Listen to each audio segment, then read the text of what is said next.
It is not precipitating. It is not deathly humid or deathly cold. So let's all be grateful that we're here. And we're here for what is always a highlight of the fall semester. This is the 53rd Distinguished Faculty Lecture at Hofstra University. And these are always wonderful opportunities for us to hear about the scholarly work of our colleagues. What I love is that in the past couple of years, we've had an increasing number of groups of colleagues presenting at these offerings, where we found collaborations across different parts of the university that are really yielding some exciting results. So I'm delighted to be hosting you here today, and I'm delighted in a moment to introduce our speakers. I wanted to start, though, by giving you all a little preview of something that will be announced within the next couple of weeks to the university community, which is the creation of a new fellowship opportunity for faculty at Hofstra. As you know, we've moved so that the Distinguished Faculty Lecture in the fall is one that highlights faculty scholarship and research, and the Distinguished Faculty Lecture in the spring highlights pedagogy. We have a number of distinguished professorships on campus that typically highlight faculty scholarship.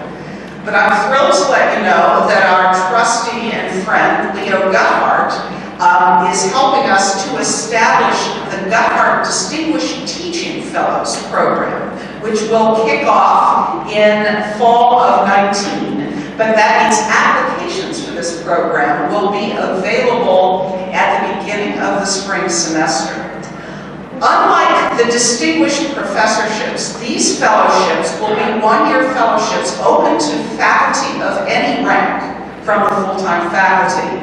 And they will provide funding for faculty who are engaging in curricular innovation on the Hofstra campus. So they will be an opportunity for faculty to work for a year with some financial support on new directions for curriculum in any area of the university. So I'm very grateful to Trustee Guthart for agreeing to fund this opportunity. You are the first to know that this is coming. There will be an official announcement probably near the end of this semester, but then repeated at the beginning of spring semester with a deadline for applications and information about the application process. But I wanted you to know this because I think it's a sign of increasing support for both faculty scholarship but also excellence in faculty pedagogy on our campus.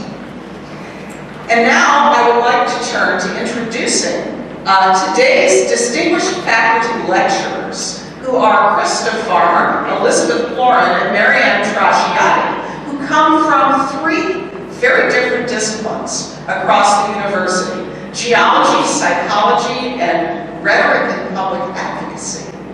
And their topic is a great complement to a symposium that we had earlier this semester about the 1938 hurricane and its aftermath, and Hofstra's contributions to understanding the scientific and physical realities of weather on Long Island. But now we're going to get into the realm of more of the psychological, social, and public realms of how people make decisions around critical issues in times of severe weather. So it is my distinct pleasure to introduce Krista Farmer, Elizabeth Florin, and Marianne Trasciatti talking about studying evacuation decision-making, interdisciplinary lessons from the Coastal Storm Awareness Program. Professors, welcome.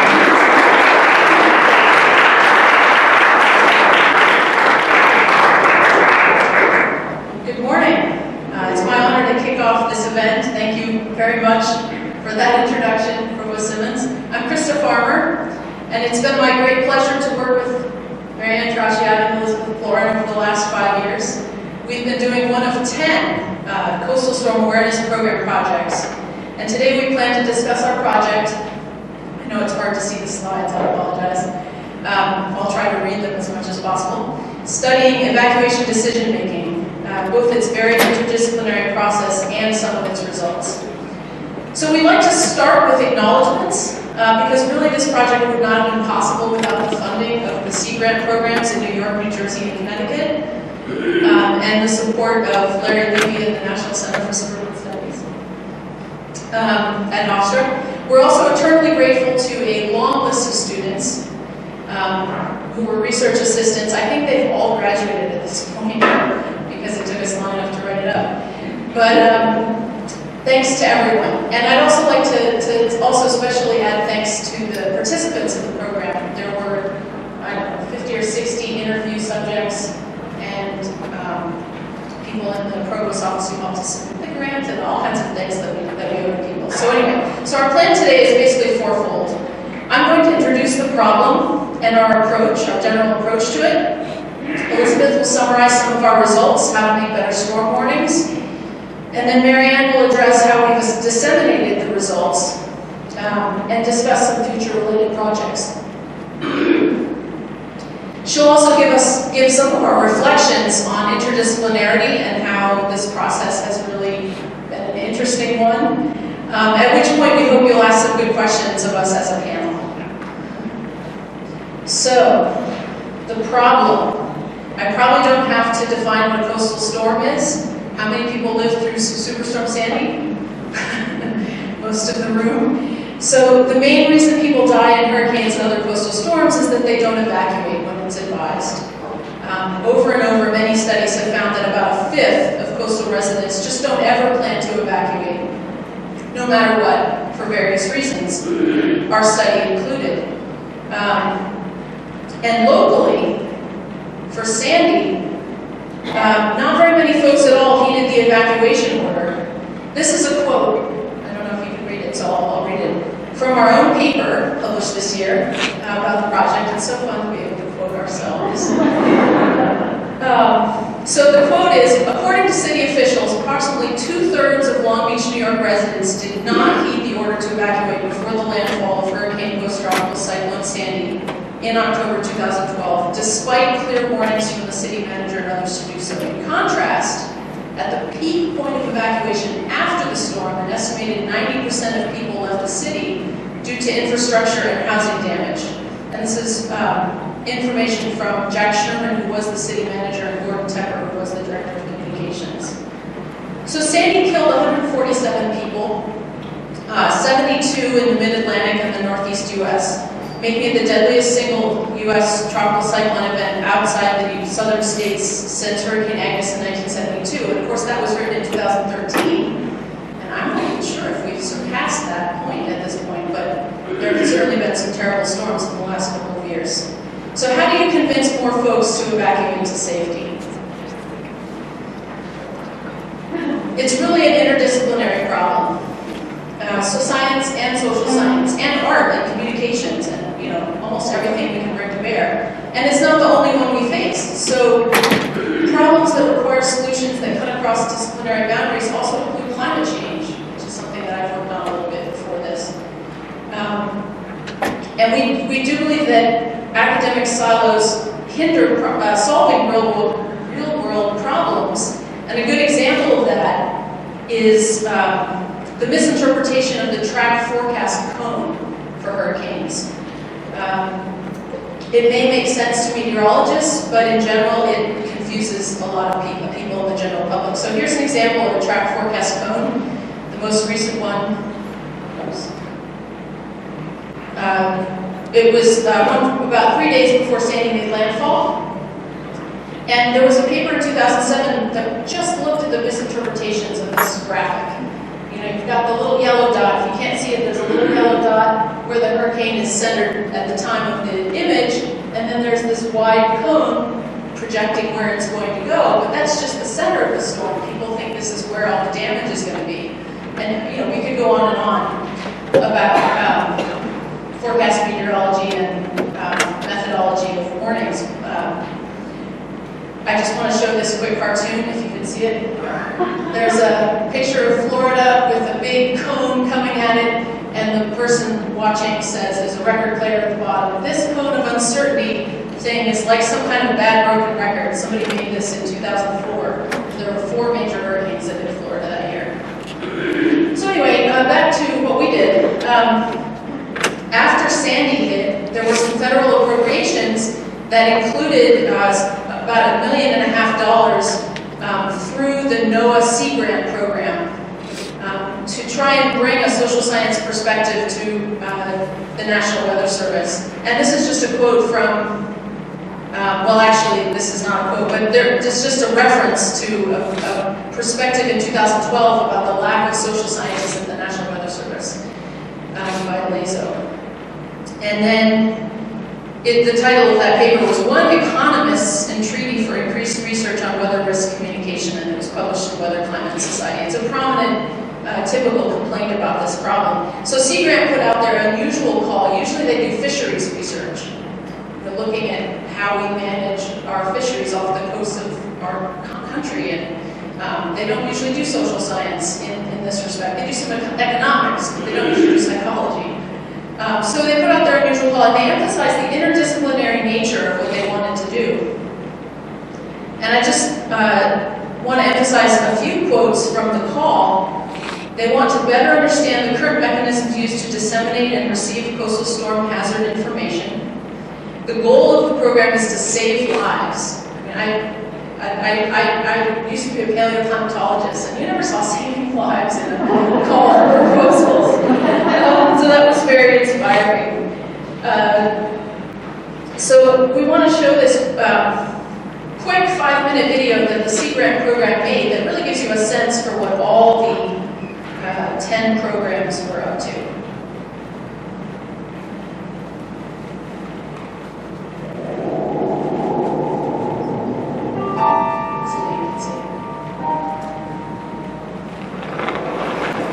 Despite storm surge warnings and evacuation orders issued days before landfall, 117 deaths and over $62 billion in damages have been attributed to Hurricane Sandy.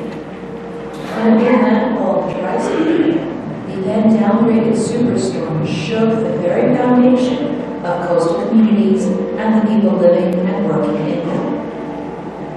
It was like a war had come through overnight. Why didn't people leave?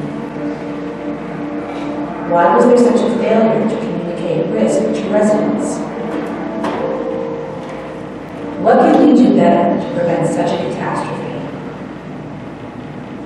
Since the storm, the NOAA Sea Grant Network has been actively engaged in the recovery effort and through social science efforts like the $1.8 million Coastal Storm Awareness Program has helped to improve public understanding and awareness of natural hazards and associated risks.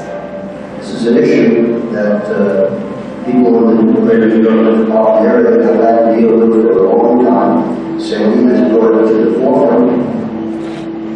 Findings are featured in a new short documentary produced by the Connecticut, New York, and New Jersey Sea Grant programs. Addressed in these findings is how to strengthen storm warning messaging and make local authorities seem more engaged during these times. Emergency briefings issued by National Weather Service can be a very effective tool for motivating residents to take action during coastal flood events. Emergency managers and local officials started paying close attention to these warnings 6 to 7 days out from an approaching storm, and residents 4 to 5 days out. If we're going to have messages coming from traditional authority figures, it might be important for them to talk about the actions that they're taking, such as evacuating their own families or going door to door, more than just repeating over and over again that there's a mandatory evacuation. Using voluntary as a descriptor of an evacuation results in very low levels of evacuation intentions. And we found out that having a mandatory order is the simplest way and the most effective way of communicating with. It's crucial to translate warnings for those who speak languages other than English. We persuaded and helped and worked with the City Council to thereby connect legislation around migrant access. Also of importance is how future warnings can be enhanced for all who receive them. Most individuals see that the risk of high tax wilderness is increasing. They see the consequences as dire. However, they still express a strong commitment to stay in that community. A lot of people feel individually responsible for preparing for those risks. However, they don't have a clear idea of how to prepare for long-term risk. In 2013, New York City revised its hurricane evacuation zones and initiated a Know Your Zone campaign to help familiarize residents with these changes, with maps like the one shown. Sometimes they put collars on the stop signs, say, this is your social zone, this is how high the water can go. I think we need to continue to reinforce those visual representations of how far into the water can go and how high it can go. Even if residents have all necessary information to make an evacuation decision, they may be hesitant to do so if they are elderly, disabled, or have pets. These storms will not go away. They are likely to increase, become perhaps even more severe on average with global warming.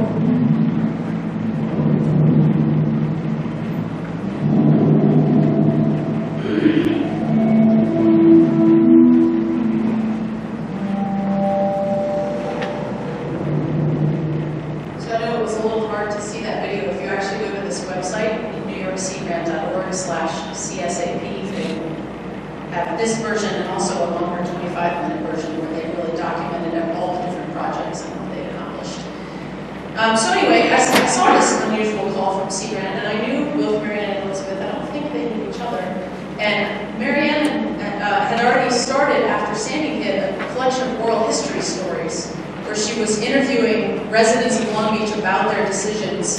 Well, not really about their decisions, it was just more of an interview about their experiences in the night of Sandy. And Elizabeth had been talking with Brett Bennington and I about working with maps, because she had some experience with cognition and perception of navigation and working with maps. And so I thought, oh, well, we're going to do something where we're going to take some evacuation maps and, evaluate how people perceive them. Well, the two of them got together and it went in a whole different direction, which was fabulous. Marianne had this set of interviews that she'd already taken, and Elizabeth thought, wow, this is great. This is, unprompted narratives of people's experiences that we can analyze. So the whole project went in kind of a different direction. And this video is another quick 5-minute video that was made by Erica Robinson when she was a Hofstra film student, that gives you a bit of a sense of what some of the interviews that Marianne conducted were like. I think I'm going to try and make it full screen.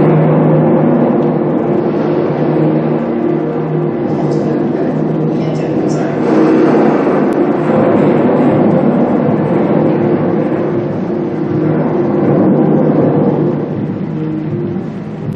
After Hurricane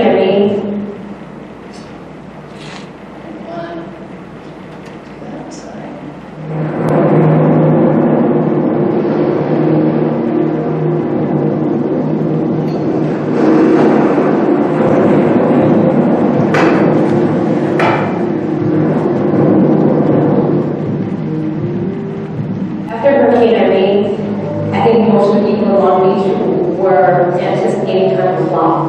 And did not heed the warnings to evacuate, which was sensationalism. I evacuated 2 nights before, as soon as the mandatory order was given. The timing of it is what got me.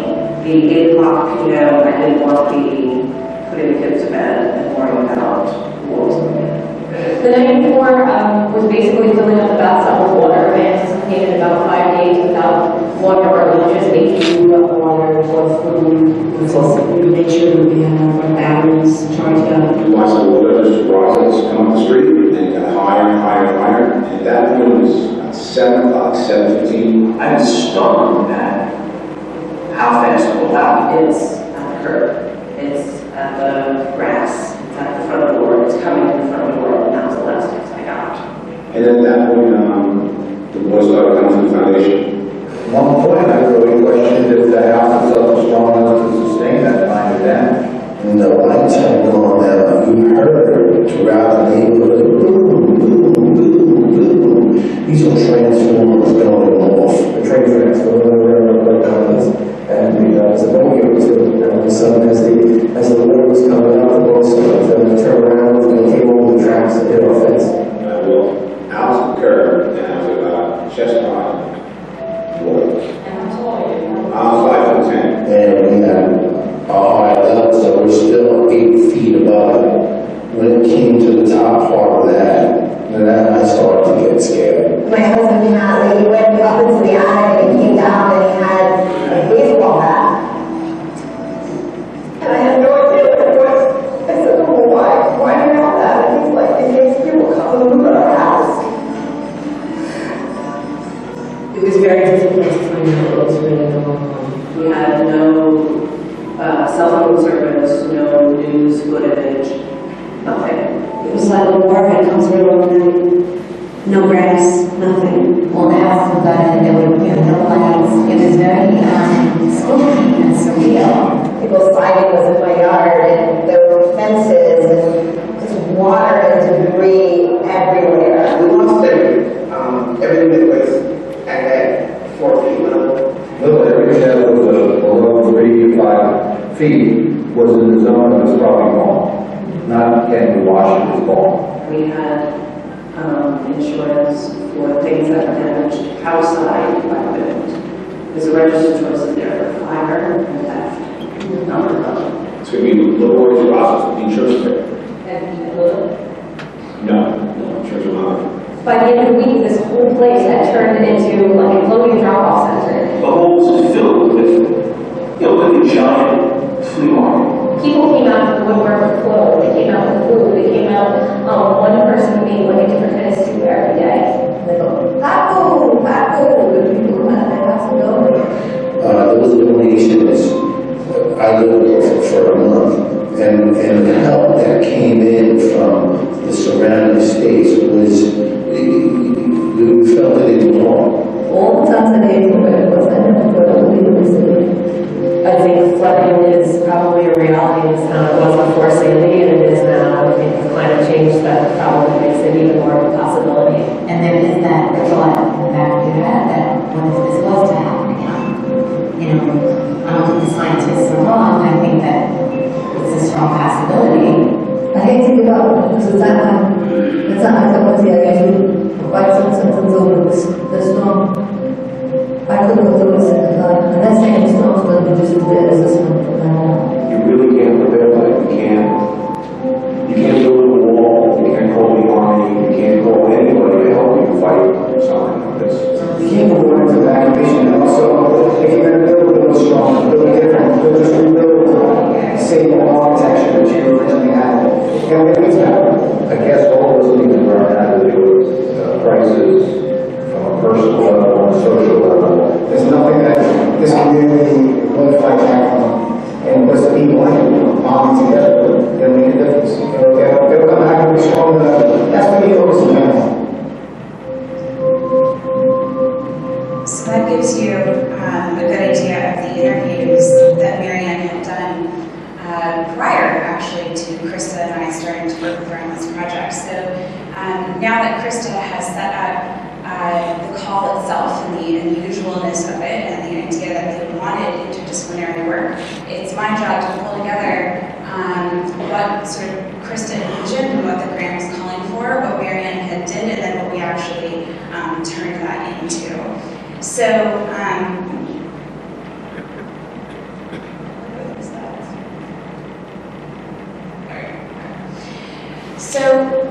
in our approach to the problem, we set up what is considered a mixed method study, which is we did some qualitative work at the get-go, and then we followed up with some quantitative work. But as I was sort of working through these slides, I realized that the thing I need to do the most is thank Marianne for letting us commandeer her oral history project for 5 years, because that's what happened. So what we ended up doing with those interviews is a pretty far cry from what Marianne had originally intended those interviews to be used for. And she will follow up on some of those pieces in a little bit. So what we did is we took that oral history project, which was a structured interview style. So Marianne and the graduate students that worked with her had a set list of questions that they asked people, but people were allowed to elaborate and they were encouraged to elaborate depending on their answers to the questions. Those interviews were recorded on video and then they were transcribed, and we hand-analyzed those interviews for the kinds of decisions that people made, and I'll show you some versions of that in a second. After we analyzed the videos, we looked at the themes of what people talked about. What were the kinds of influencers to their decision to evacuate, and which sources were they getting their information from? And what kind of information was the most persuasive to cause them to evacuate or not to evacuate, right? As Krista said, many people, 2/3 of people, decided not to evacuate. So we were trying to sort of figure out what are the themes in there and how can we persuade more people to leave. And so after we analyzed the interviews, we created persuasive messages related to a hypothetical future storm. And we sent out literally an army of undergrads, I think we had almost a dozen at one point in time, with iPads into Long Beach to survey residents in that same community about whether or not these messages might persuade them to leave. So to give you a sense of the sample excerpts, so this is actually directly from one of those videos you saw before.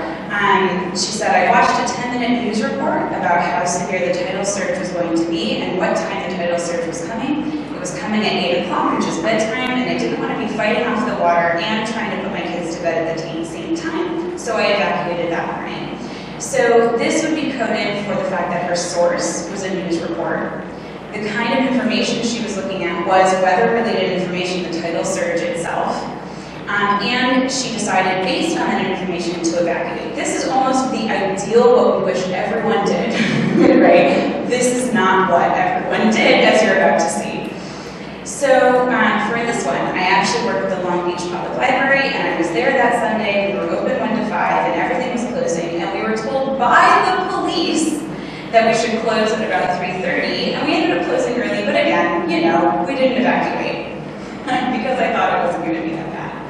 So this is an individual who was told directly by the police, not by a news report, not by a radio, right, directly by the police that you should close because it's going to be bad and this is problematic, and this individual decided not to evacuate. And here's another one. Our neighbors were saying that there's no water on the street for like decades. People lived here 30 years. We never get water on Lawrence Street, so we made the decision to stay home. And this is emblematic of one of the major themes we saw, which is that people conferred with friends, family, and neighbors. They conferred with their community, their known, familiar people that have lived on their street forever and ever, and said, what are you doing? Are you staying? Okay, if you're staying, I'll stay, right? We'll all stay together. And so, as you'll see, that ends up becoming, in a way, more influential than what we would like.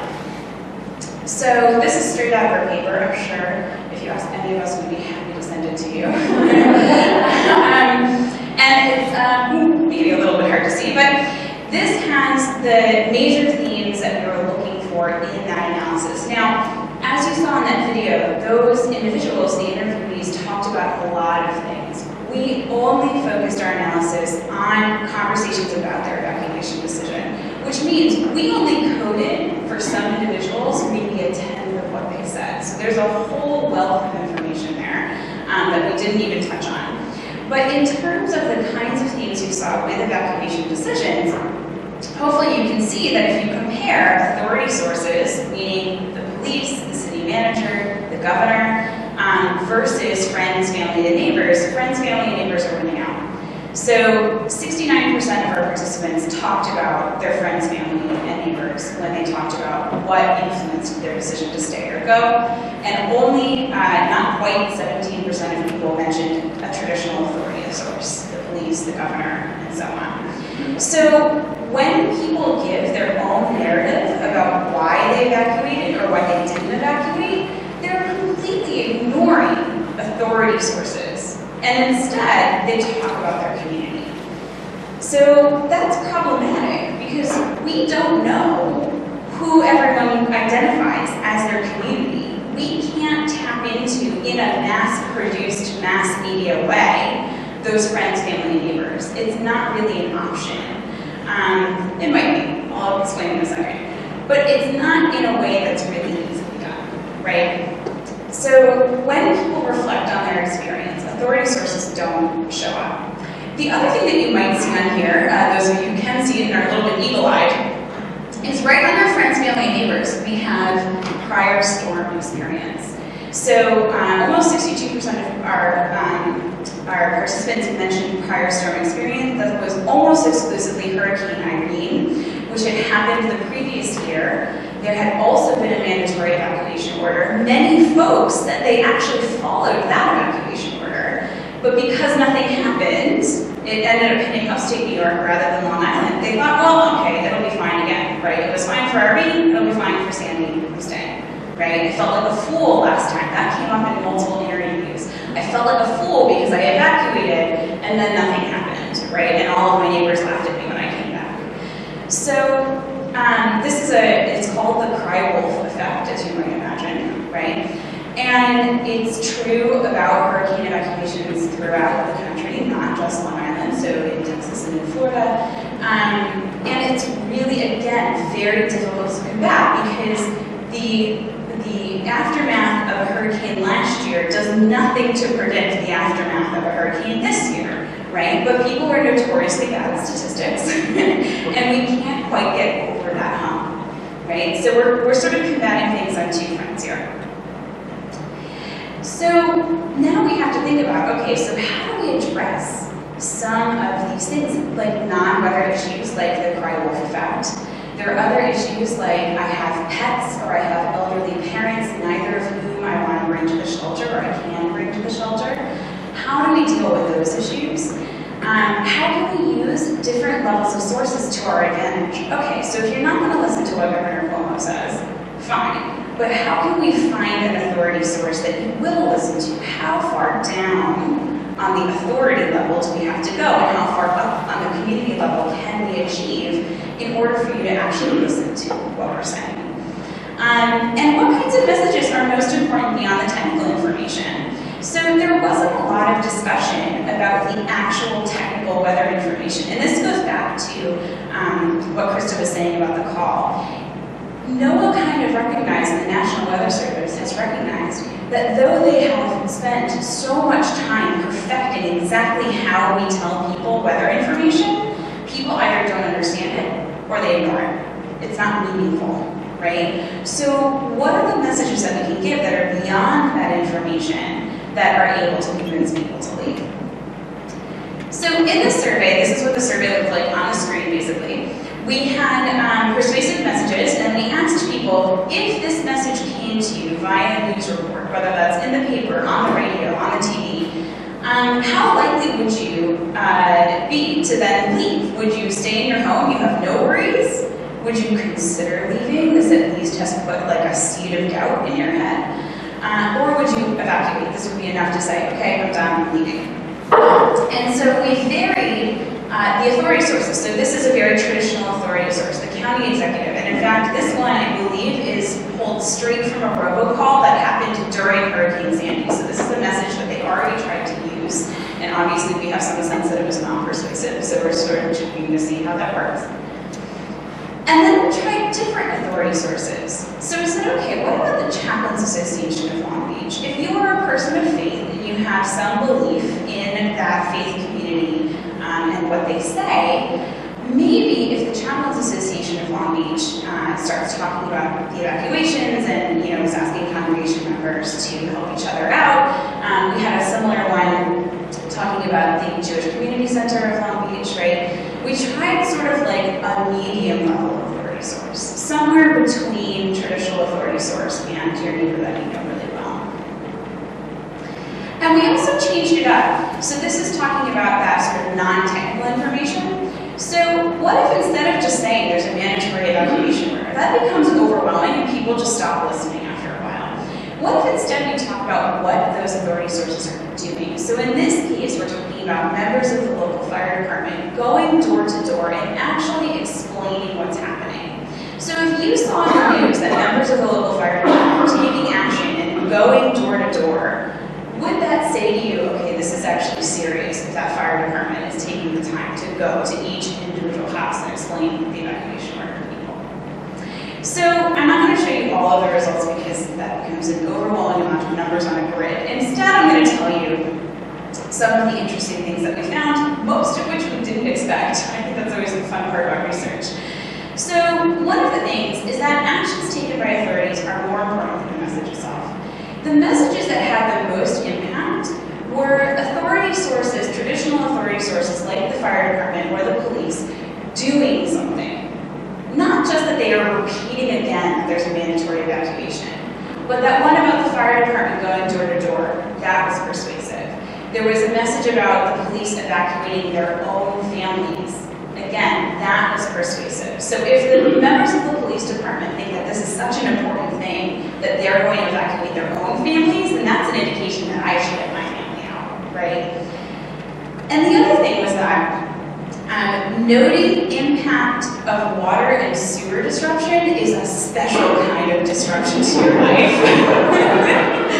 And maybe that's obvious to us, sort of when we think about it, right? But people didn't really care about the schools being closed. People didn't really care about trash pickup. People didn't really care about the courts being closed or Long Island Railroad being suspended, right? Some of those things are annoying, but a lot of people were persuaded that we had a message about water and sewer being disrupted. So if you explain to people, hi, you might not be able to flush your toilet or take a shower for the next week, that then sort of prompts them to think about moving. And I think one of the most surprising things, although I don't know, maybe in retrospect it's not so surprising, is that there's a big difference between the interview data and the survey data. So in the interview data, people talk about their friends, family, and neighbors all the time, and they talk about their prior experience all the time. And they don't really listen to traditional authority sources. In our survey data, they did, to a certain extent, listen. They were persuaded by traditional authority sources. Now, there's some interesting interplay here because in the survey, we're talking about a future hypothetical storm that doesn't actually exist, right? And so this is one of the tricky things that we psychologists deal with all the time, is that you want to look like you're a good citizen. And so of course you say, yes, I'll listen to the police, when we ask you if you'll listen to the police, right? So this makes studying persuasive messaging for evacuation decisions really difficult, right? Because unless we're going to test people in the middle of an actual storm, which has a whole level of ethical implications to it, it's hard for us to figure out what people will actually react to. So this is one of the hardest things to sort of frame in the paper about what that conflict in our data means. So I'm going to turn it over to Marianne, who's going to talk a little bit about how we've gotten this data out into the world, and she's going to bring us back to the interdisciplinary part. Thanks, Elizabeth. All right, well, I also want to add that I'm one of those people who didn't evacuate other than Long Beach because of prior storm experience and because none of my neighbors, we actually were going to have a party and drink a lot of beer. Definitely not a party. And that's what actually brought me to the project. So this was a really interesting study to do because I was, in a sense, studying myself. So there really isn't a point to doing this kind of research. And Krista mentioned earlier that one of the intriguing things in the proposal was the opportunity to save lives. And that really was important to us. This is something that has legs, can go out into the world. So there's no point in doing this kind of research if it's not going to be made available to the public. And so we really worked to do that. And we all know this, many of the people in this room publish in academic journals, and they're great. But they don't reach the wider audience that we were hoping to reach. And so we explored a variety of different fora for making our findings known. So we had a symposium here in Hofstra on April 30th, 2015. I'll tell you how long ago it was. Preparing for the next hurricane. We worked with the always fabulous people in the Hofstra Cultural Center. And we brought scholars, community organization leaders, local activists, and OEM people here to talk about some of the issues that were raised by our research. So I'll give you a sense of who was there. Adam Sobel, who's a professor at Columbia University, Amy Simonson from the U.S. Geological Survey, Nellie Romero, who's a program director for Long Beach Latino Civic Association, Anthony Arama, a member member of the Long Beach City Council, John McNally, the co-chair of Long Beach Community Reconstruction Program and the associate director of the Energy Partnership at Malloy, and Erica Schau, who's the assistant director of public safety and the emergency management officer here at Hofstra. We also brought this research home to the City by the Sea. We held a couple of community events at the Long Beach Public Library. Should I stay or should I go? Communicating risk when the storm comes. And we screened that coastal storm awareness document. I think it was the longer version though. And we spoke, and then Bill Wise, who you saw in that documentary, who's the retired now director of New York Sea Grant, also spoke. And again, it was a discussion with scholars, community organization leaders, local activists, and OEM people. We also had our video and our project hosted on the website of the National Center for Suburban Studies. Liz, I'm sure many of you know in the room, Larry Levy is a powerhouse and was really supportive of the project, gave us some seed money, sort of floated us before the grant money came in, and then hosted the project on the website.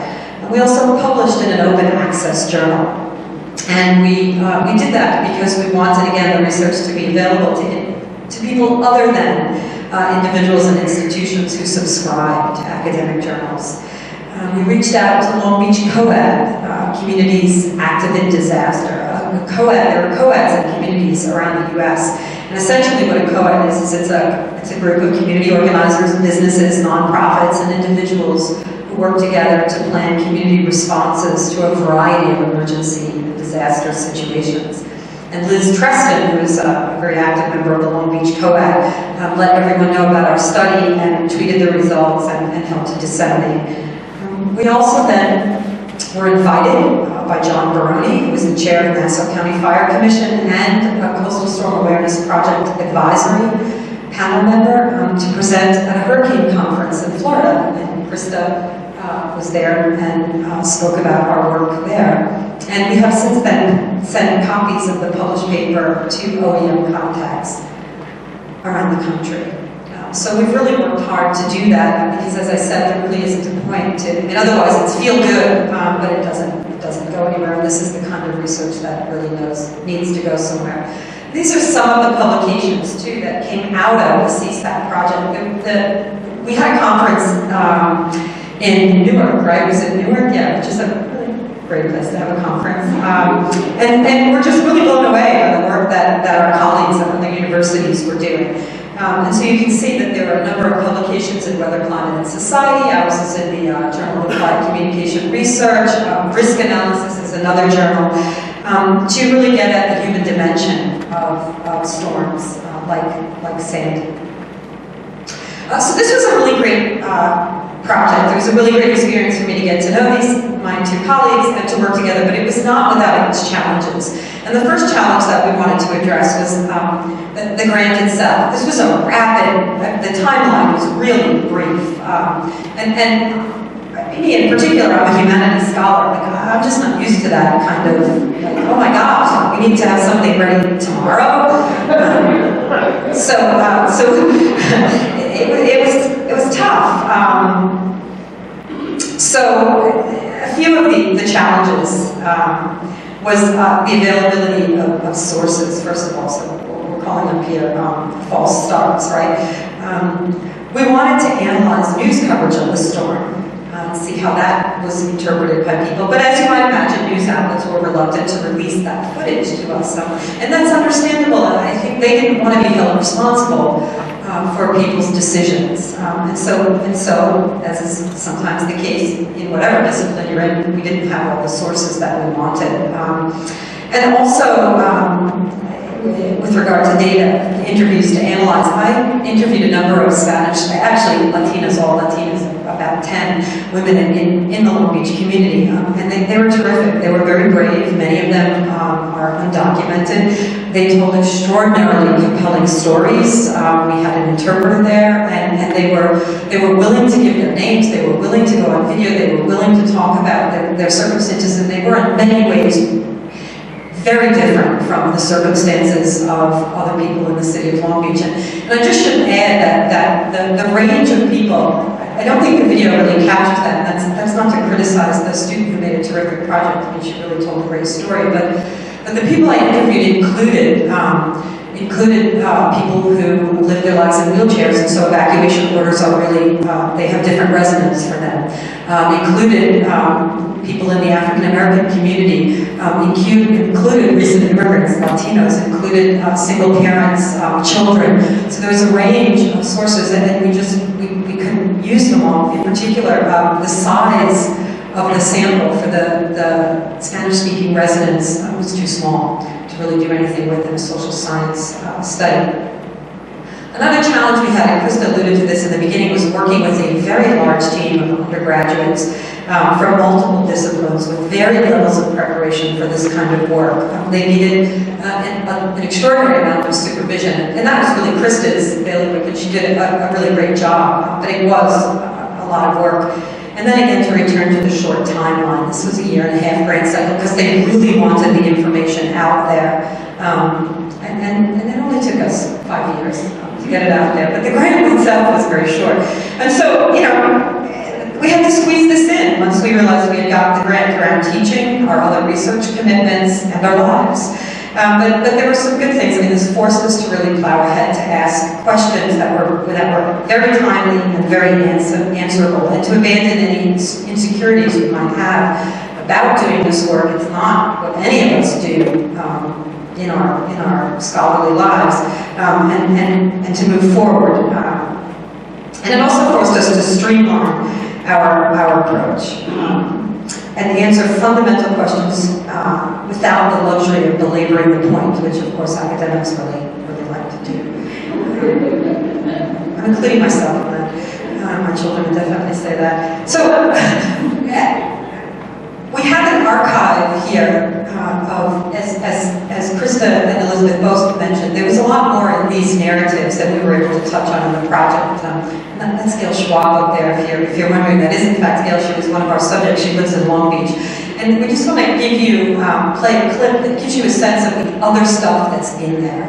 The rich resources in these oral narratives that really kind of, I think, beg to have something, to be what's the word? Beg to be, I don't know if I want to say analyzed, but they really shouldn't stay hidden in an archive somewhere, I guess is what I'm saying, because they're really interesting. I am not ever living through another hurricane. That is not happening. I don't know where we're going to go. Honestly, I don't know where we're going to go. But I'm really living. That's it. Sitting in my attic while water filled. That's just not something anyone can do again. The boardwalk is the greatest. I walk on the boardwalk. I saw you every day before council. And in the winter, when I'm walking on the boardwalk, I feel like I'm skiing on the boardwalk. You know, and I feel, I don't think I have to really go on vacation. I do travel, and I do go places. But walking on the boardwalk is like being any place in the world. And to me, it's my favorite. So now it's gone. You know, they say, oh, that boardwalk isn't going to be here for 5 years, and they're never going to put it up, and then you know, it's going to be this blacked out thing, or this negative speculation of what it's going to be. And if I forget it at all, you know, I'm missing it, I'm mourning it. And then they put this happy, looking boardwalk that's beyond anything I could have ever imagined before time. On schedule for and it's just fantastic. I love my community. There are things I don't like when it's done. I don't really like that the boardwalk came first and we came second. Because the boardwalk is a beautiful $45 million boardwalk, but our infrastructure is wrong. Yeah, I think the fact that the city did such a great job is not enough. Right? I think the administration really was geared up and ready to go. Naturally, you can never. This is an epic storm that you don't anticipate. be prepared. So I actually asked the question, well, is there a plan for National Captain? And he said no, there was no plan. This was the era of shrinking government, and that people had to plan for themselves. And I was really shocked and kind of ticked off at this answer. You know, unfortunately, with a lot of these past ones we had, like Irene, and you go back to 1985 with Gloria, a lot of people evacuated, wanted to evacuate, and they didn't leave. Nothing really happened. So it became the boy that cried wolf. The storm, a lot of people hiding in their attics. That was the only place that was safe in their house. And then once the water receded, they were able to get out. I would never have thought something like this could happen. You know, it was always if and not when. But, you know, the old planets align again, something like this happened, and I would be crazy to say it wasn't possible. You know, I think everybody needs to be prepared for that, and if there is another warning, we need that warning. And when we tell people to evacuate, I think the next time they will evacuate. So I have to say, when I look at these, this is a very emotional event for me because, one, I didn't leave and 4 feet of water came into my house and I didn't know how to swim and I was traumatized and I still have nightmares about water. So it brings up all that. But I also have to say, for anybody who's ever done oral history, I don't know any of the humanities scholars in the room or historians, maybe people who've done ethnographic work. I look at these interviews and I feel a surge of love for the people in them. I remember every single conversation, and some of them were in my home. They're my neighbors. So when the first woman said, that was the last text I got, she got the text from me. So it's a really powerful project, and I think people opened up in part because I could say to them, hey, let's talk. Don't worry about feeling embarrassed or awkward or stupid because I didn't evacuate either. And it really opened up possibilities for dialogue. And so there are lots of things I think that still can be done. I don't know how to go back to that still can be done right with these oral history interviews. So one of them is I've been in conversation with the Long Beach Latino Civic Association for a project called Agua Salada, which means salt water. The idea is that the stories from the Latinos were extraordinarily powerful and interesting and tell us a lot of things that we don't hear in the other stories. And so we are looking into doing a performance project where we actually take the narratives and we have young Latinas perform excerpts of these stories from older women in the community and sort of do this in an intergenerational event together. And we put that on hold after the election of Donald Trump because it just didn't seem wise at the time to be exposing people who admitted they were undocumented. But we have since talked about it, and we are seriously talking about returning to that project. And then the other is, I think Carrie Parker's here, right? Yes. So I've been in conversation with the Hofstra Digital Research Center with John Bryant in LA, Carrie and others about digitizing, creating a digital archive of these called storm narratives and mapping them and allowing the community then to add things to that and really creating, because part of the reason I did the interviews was so that we have our stories forever. And so the DRC is a terrific resource, and I look forward to getting that project off the ground. But I'm not the only person at Hofstra doing, along with Krista and Elizabeth, research on issues around storms and storm warnings, in fact. So Jace Bernhardt was here as a really cool project on how the use of virtual reality can enhance the efficacy of storm warnings. And I actually had the privilege of trying on the VR glasses and seeing the way they present the storm, and quite frankly, it's terrifying, which I think is a really good thing. And it's really exciting research, and we need it. So I'm just going to close by reflecting a little bit on interdisciplinarity. This was a really cool project. It's 3 women, first of all, and I loved collaborating with 2 really smart women.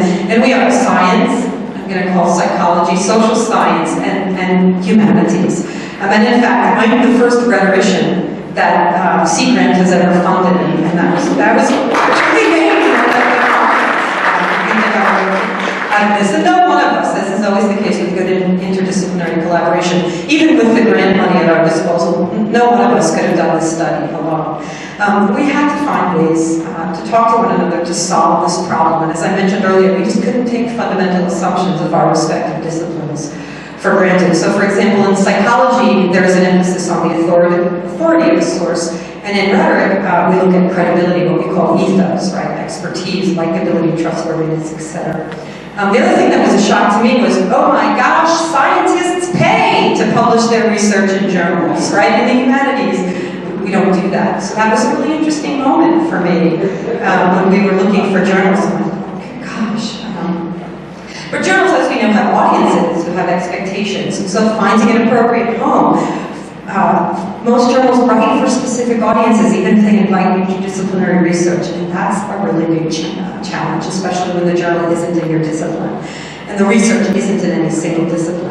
And then the final thing we all struggled with, how do we fit this into our academic profiles? I mean, universities, I'm going to go on a limb here, as a lot of administrators, universities talk a big deal, a good game about interdisciplinary research, but then when you're going to get promoted and tenure, you have to show how you've made a difference in your discipline. Right? And so do faculty, it's not just administrators. So there's a tension there, I think, because you want to be an expert in a field, but yet, the challenge of interdisciplinary research is very tantalizing. So how do you fit this in? I mean, I studied early 20th century anarchists and socialist orators, and here I am with this project.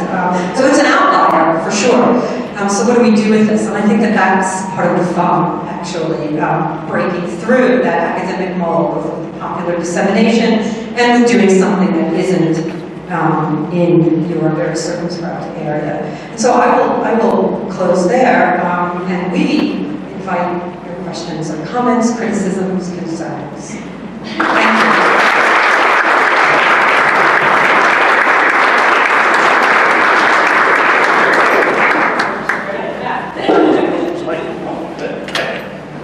So I guess it's for either any of you, but I guess the cognitive part of my question is maybe more on Elizabeth's background. So doing these kinds of studies, you're basically forcing kind of a soul-searching type of thing of participants. What would I do? What would speak to me? I'm wondering what the effect of actually doing these studies on those people. Do you have any idea what that might be? Even just doing like on the ground, having other people do periodic surveys and getting people to think about, gee, what would be important to me? So when it happens, they've already made that decision. I love that I hear echoes of Jess's metacognition in your question. So that's a really interesting question, right? So, and this again, going back to why studying psychology, and particularly aspects of decision-making and persuasion, is so difficult, right? Because as soon as I ask you something, and I ask you to reflect on your answer, it can change your answer, right?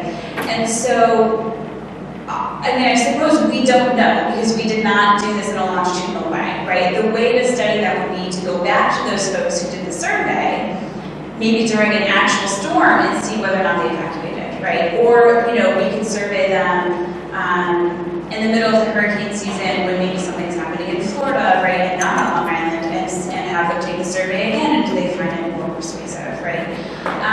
There's ways we can track that, but it's really difficult, right? It's really difficult. And I think, to me, if we managed to, through people reflecting in that survey, to cause them to change how they think about it in the future, even if that's not reflected in their answers on the survey, I'm okay with that, right? That's a positive result. So even if I can't track that positive result, if it happened, then good, we did something.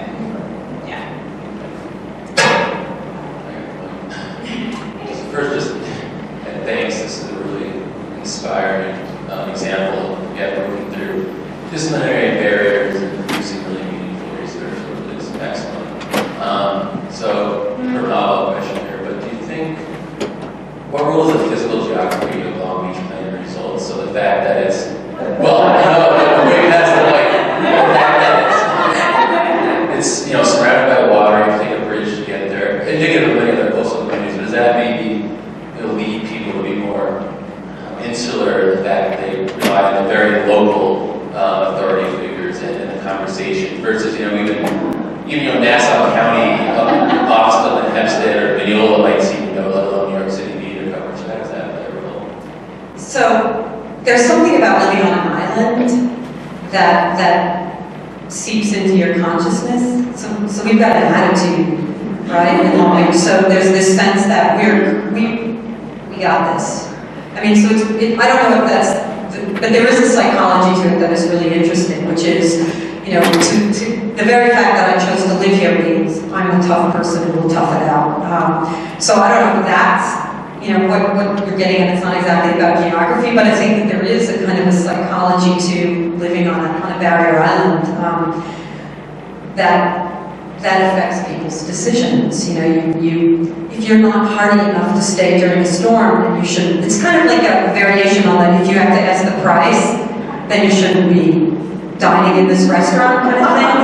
And there is some of that. You know, people are very proud of not leaving, and that's, you know, then you start talking, and that worked on me. Like, my neighbors are all saying, I'm not going to be the only one on the block who's really not, you know, a coastal community dweller.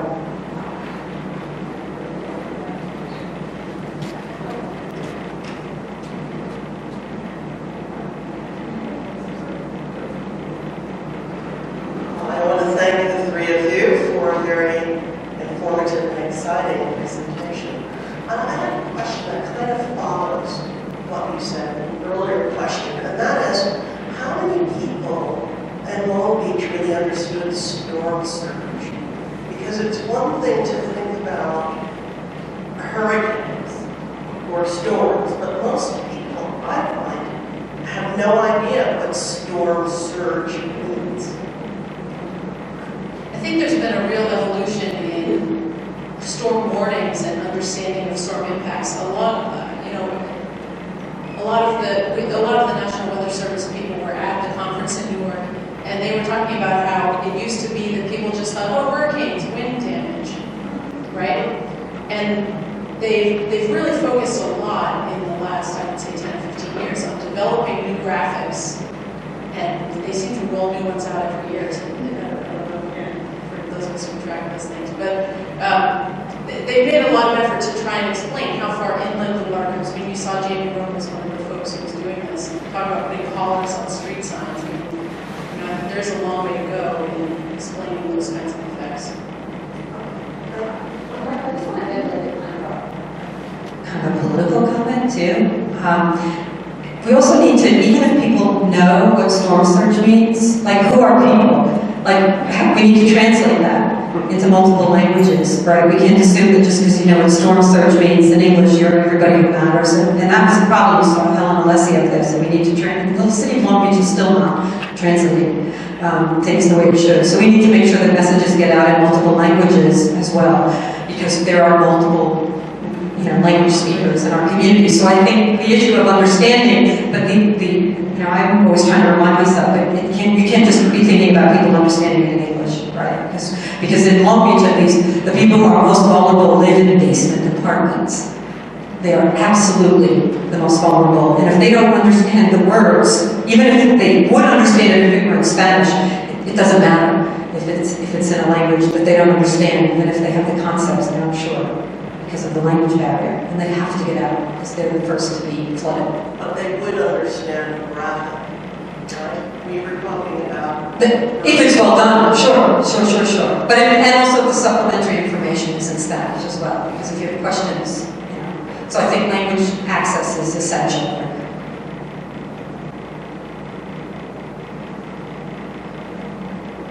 So I was curious whether you've done any of these oral histories in other communities besides Long Beach. Okay. The reason I asked is I recall from the Hurricane Symposium that there was some discussion about the fact that people on Fire Island evacuated at a much higher rate than people on Long Beach did. So that's another, you know, isolated barrier island, but they displayed very different behavior. They're also much more isolated too. Yes. Yeah. Civilization. But no, I did not. It just made me curious if, you know, you went out there and interviewed a few people to find out if there were elements that were different in how the local community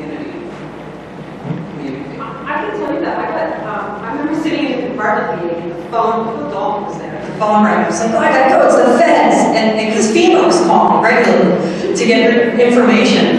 Because, in fact, not only did I not interview people in other places, this set of interviews is really a remarkable thing because almost nobody has interviewed people right after a storm in their community to say, hey, tell me about it. So just to add to that, one of the rare instances in which I will toot our own horn. So among the 10 projects in CSAP, we were one of the few. There was one other one that did interviews.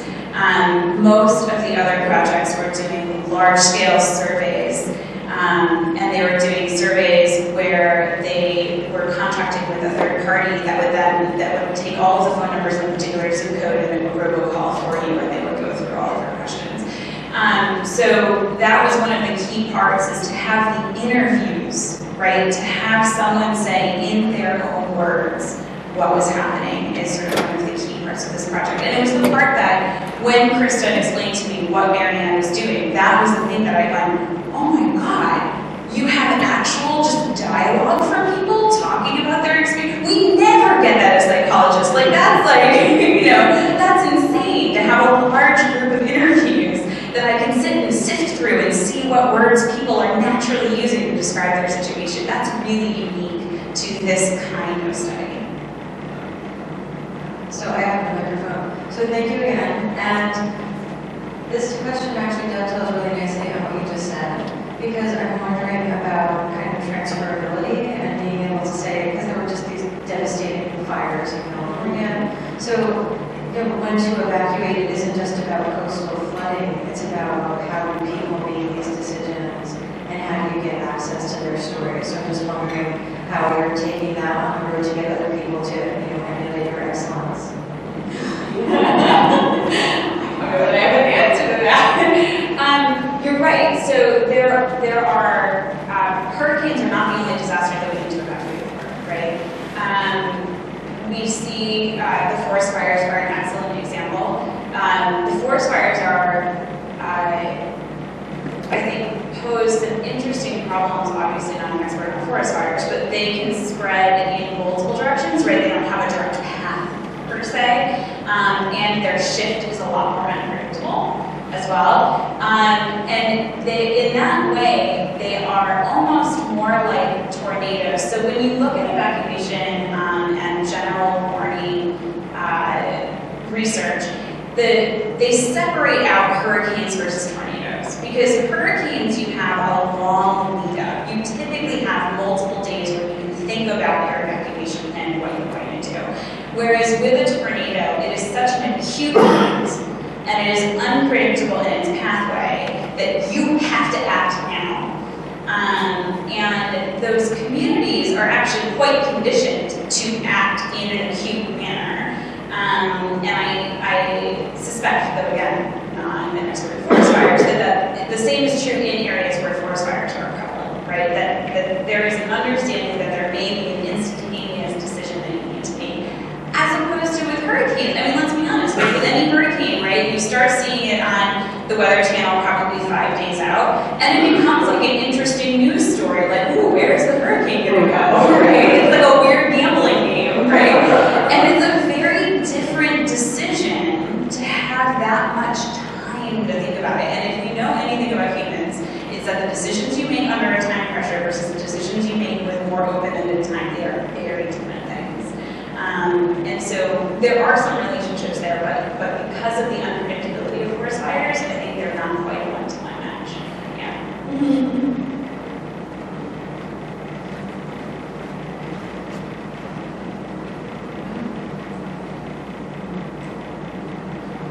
Hi, great study and great presentation, thank you.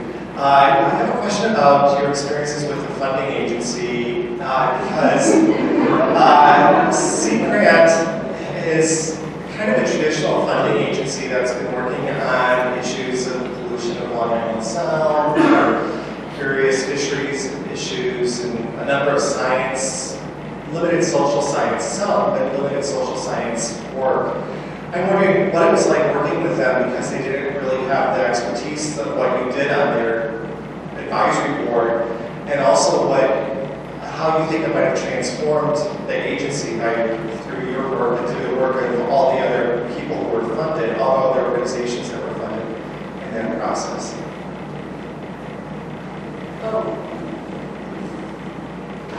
Yeah, well, certainly the short timeline, as we mentioned, was a big factor. It was, I think, 1.5 years for the whole start to finish. That was pretty tricky. So as far as funding agencies go, it wasn't the usual 3-year thing, or 6 in some cases. But, I'd say they did an amazing job of pulling together. They had this advisory council, which had emergency managers on it and people who were on the ground dealing with evacuation problems. They had folks from the National Weather Service. They had really a pretty deep team, all these 10 teams, a lot of psychologists and people who study risk and decision-making and things like that. So I think they did a really great job of pivoting to this issue, and I think it'll have some lasting impact on the organization. I mean, I'll bet. They were at your Jesus conference saying, we have another call coming out. So I think they're continuing to do this kind of work because they actually suggested that we apply again. So I think it has made a lasting impact on the organization because we really need to understand more about how people interact with